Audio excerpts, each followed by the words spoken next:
এই বাংলাদেশ থেকে স্বৈরাচার ব্রিটিশ রক্ত থেকে মানুষ থেকে খুনি হাসিনা এই দেশের জনসাধারণের আন্দোলনের তোপের মুখে পড়ে, ছাত্র জনতার আন্দোলনের তোপের মুখে পড়ে, বাংলাদেশ জাতীয়তাবাদী দলের আন্দোলনের তোপের মুখে পড়ে এই দেশ ছাড়তে বাধ্য হয়েছে। ঠিক কিনা বন্ধুগণ?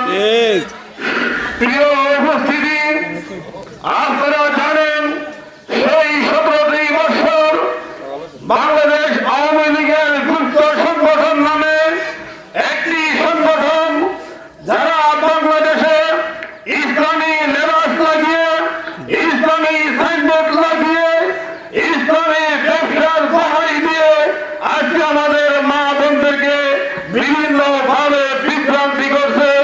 আমি আমার মা বোনদের উদ্দেশ্যে বলতে চাই, আপনারা সেই সব মৌলবী আকীদা, সেই সব কুলাঙ্গারদের কাছ থেকে আপনারা সচেতন থাকবেন। যারা আপনাদের মাঝে আসবে, ইসলামের কথা বলবে, ইসলামের দোহাই দিবে, অথচ তাদের মধ্যে কোনো ইসলামের কিছুই আকীদা নাই। এটা আপনারা সচেতন থাকবেন। একটা মহল ইতিমধ্যেই বাড়ি বাড়ি গিয়ে মহিলাদেরকে বোঝানোর চেষ্টা করছে যে তারা ইসলামী দল, তাদেরকে ভোট দেওয়ার জন্য না, তারা নামে শুধু ইসলাম, কামে তাদের মধ্যে ইসলাম নাই। বন্ধুগণ, তারা এদেশে ইসলামী আকীদার